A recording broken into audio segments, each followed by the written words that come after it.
मित्रों, नमस्कार। मेरे चैनल में आपका स्वागत है। साथियों, एक बहुत बड़ी खबर आई है। आज मैं एक बहुत बड़ी खबर पर खुलासा करने जा रहा हूँ। वो खुलासा ये है कि राहुल गांधी की अमेरिकी विज़िट का, यूएस की जो उन्होंने हाल में विज़िट की, उसके पीछे पूरी स्ट्रेटजी क्या थी, उसका खुलासा हो गया है और वो खुलासा मैं आपके सामने पेश करने जा रहा हूँ। और राहुल गांधी की जो पूरी रणनीति थी और उसके पीछे जो थॉट प्रोसेस था, उस पर पलीता भी लगा दिया गया है और ये पलीता खुद अमेरिका ने लगाया है। तो पूरे घटनाक्रम पर शुरू से शुरू करते हैं। अमेरिका ने प्रधानमंत्री मोदी को स्टेट विज़िट पर बुलाया है। स्टेट विज़िट अमेरिका में डिप्लोमेसी के अंदर बहुत सारे चीज़ें इशारों में बताई जाती हैं और बताई जाती हैं कि हम आपको कितना महत्व दे रहे हैं या आप हमारे लिए कितने इम्पोर्टेंट हैं। मान लीजिए अगर नरेंद्र मोदी मान लीजिए किसी देश जाते हैं और वहाँ का प्रधानमंत्री उनको रिसीव करने आता है, तो इसका विशेष महत्व है। और वहाँ का प्रधानमंत्री रिसीव करने नहीं आता है, किसी मिनिस्टर को भेजते हैं, तो इसका दूसरा मतलब है। और वहाँ का अगर एम्बेसडर आता है तो इसका तीसरा मतलब है। विदेश मंत्रालय का कोई सेक्रेटरी आता है, इसका तीसरा मतलब है। और उस देश से कोई नहीं जाता है तो इसका अलग मतलब है। तो इशारों में बताया जाता है कि हम आपकी जो विज़िट है या हम आपको या आपकी कंट्री को कितनी तरजीह दे रहे हैं। तो अमेरिका के अंदर स्टेट विज़िट सबसे टॉप का रिस्पेक्ट है, सबसे टॉप की रिस्पेक्ट है। किसी भी देश के अगर प्रधानमंत्री को स्टेट विज़िट पर अमेरिका में बुलाया जाता है तो इसका बहुत बड़ा मायने होता है। अब तक भारत के 3 व्यक्तियों को स्टेट विज़िट पर बुलाया गया है अमेरिका में। पहले थे सर्वपल्ली राधाकृष्णन, जो भारत के दूसरे राष्ट्रपति थे और बहुत आला दर्जे के इंटेलेक्चुअल थे। दूसरे थे मनमोहन सिंह और तीसरे अब हैं नरेंद्र मोदी। तो आप समझ सकते हैं कि इस विज़िट का कितना मायने है। जब नरेंद्र मोदी को इस विज़िट पर बुलाया गया तो इस घटना ने कांग्रेस के अंदर खलबली मचा दी। और खलबली इस तरह से मचाई कि नरेंद्र मोदी को इतना महत्व क्यों दिया जा रहा है, जबकि कांग्रेस जो है वो उभार पर है, कर्नाटक में चुनाव जीत लिया है और आगे भी चुनाव जीतने की संभावना है और 2024 के लिए भी तैयारी हो रही है।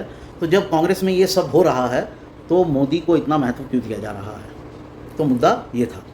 तो क्या तय किया कांग्रेस के जो स्ट्रेटजिस्ट थे, जो रणनीतिकार थे, कि राहुल गांधी स्वयं अमेरिका की विज़िट पर जाएं 8-10 दिन, वहाँ अपनी सभाएं करें और ये मैसेज देने की कोशिश करें कि आप जो नरेंद्र मोदी को इतनी तरजीह दे रहे हैं वो तरजीह देने लायक नहीं हैं।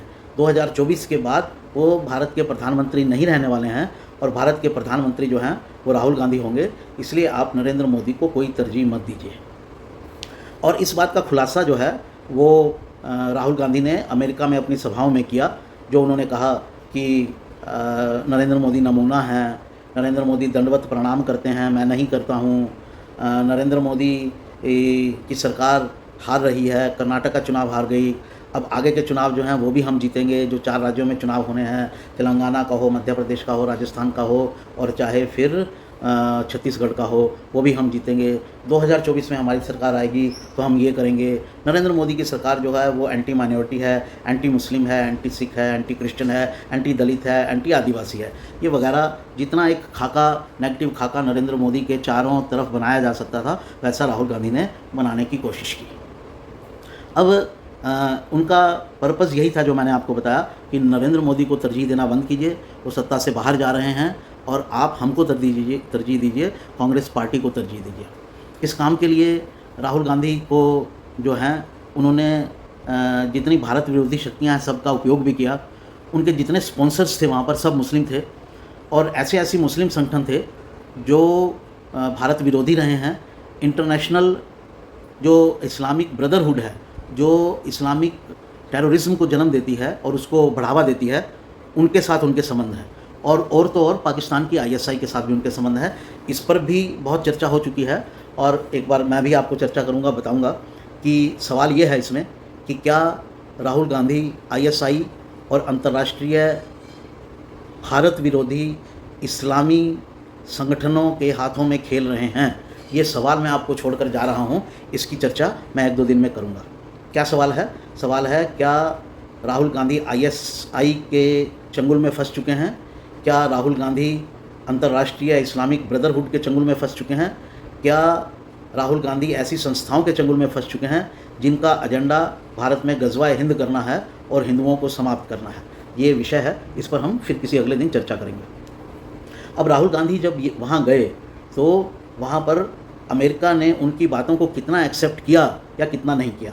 इससे पहले भी मैं आपको बता दूं कि पिछले दिनों में जब राहुल गांधी इंग्लैंड के दौरे पर गए थे तो उन्होंने यूरोपीय देशों और अमेरिका से अपील की थी कि भारत में डेमोक्रेसी का अंत हो रहा है और आप इसमें हस्तक्षेप करके और इसको बचाइए, ऐसा उन्होंने लगभग साफ साफ कहा था। अब ये सब बातें जो हैं इनके ऊपर ज़रूरी था कि जिन देशों से वो अपील कर रहे हैं या जहाँ जाकर वो माहौल बना रहे हैं वहाँ की सरकार क्या कहती है या वहाँ का जो सत्ता प्रतिष्ठान है वो क्या कहता है, सत्ताधारी जो प्रतिष्ठान बना हुआ है उसका क्या कहना है।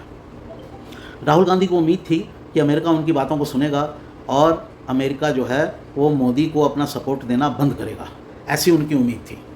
अमेरिका में बहुत सारी संस्थाएं भी राहुल गांधी के इस जो एजेंडा है उसको पोषित कर रही थी, उनका समर्थन कर रही थी। वहाँ का जो लेफ़्ट लिबरल कबाल है तथाकथित वो इसको सपोर्ट कर रहा था, लेफ़्ट लिबरल और इस्लामी कबाल जो है वो इसको सपोर्ट कर रहा था और वहाँ की जो बड़ी बड़ी जो न्यूज़पेपर हैं वो भी इसे सपोर्ट कर रहे थे। तो ऐसे में भारत में बड़ी चिंता थी। ये चिंता नरेंद्र मोदी हटेंगे या नहीं हटेंगे इस बात को लेकर नहीं थी, इस बात को लेकर थी कि क्या कुछ देश मिलकर भारत की सत्ता में परिवर्तन कर सकते हैं, ये एक बड़ा सवाल था। तो इसके जो राष्ट्रभक्त शक्तियां हैं या जो दूसरा नैरेटिव रखती हैं कांग्रेस के अलावा, वो इस पर अपनी नज़र गड़ाए बैठी थी कि क्या ये बात सही है कि नहीं, इस पर इन देशों की प्रतिक्रिया क्या है। क्योंकि अब तक ऐसा लग रहा था कि यूरोप और अमेरिका और ऑस्ट्रेलिया, ये जो 4 देश हैं, Canada, US, Europe as a whole, ख़ासतौर से इंग्लैंड और ऑस्ट्रेलिया, ये चाहते हैं कि 2024 में भारत में सत्ता परिवर्तन हो।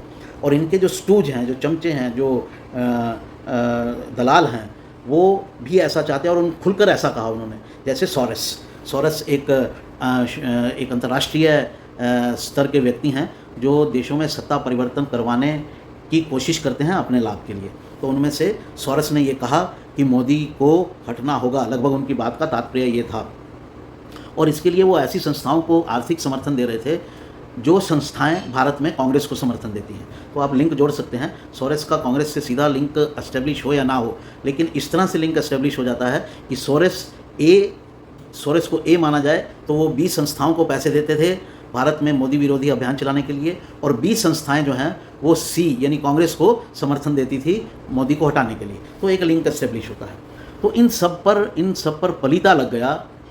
कल जो है व्हाइट हाउस के एक प्रवक्ता ने, एक ऑफिशियल ने कहा कि राहुल गांधी, इनडायरेक्टली कहा, जो कहा वो अलग था लेकिन उसके जो भाव थे वो मैं आपको बता रहा हूँ, कि राहुल गांधी जो बोल रहे हैं वो गलत है, वो झूठ है। राहुल गांधी कह रहे हैं भारत में डेमोक्रेसी का क्षय हो रहा है। प्रवक्ता ने कहा भारत में डेमोक्रेसी का क्षय नहीं हो रहा है, भारत में डेमोक्रेसी जीवंत है, जीवित है और जीवंत चाल से आगे बढ़ रही है। और अगर किसी को इसमें शक हो तो वो नई दिल्ली चला जाए और जाकर खुद देख ले।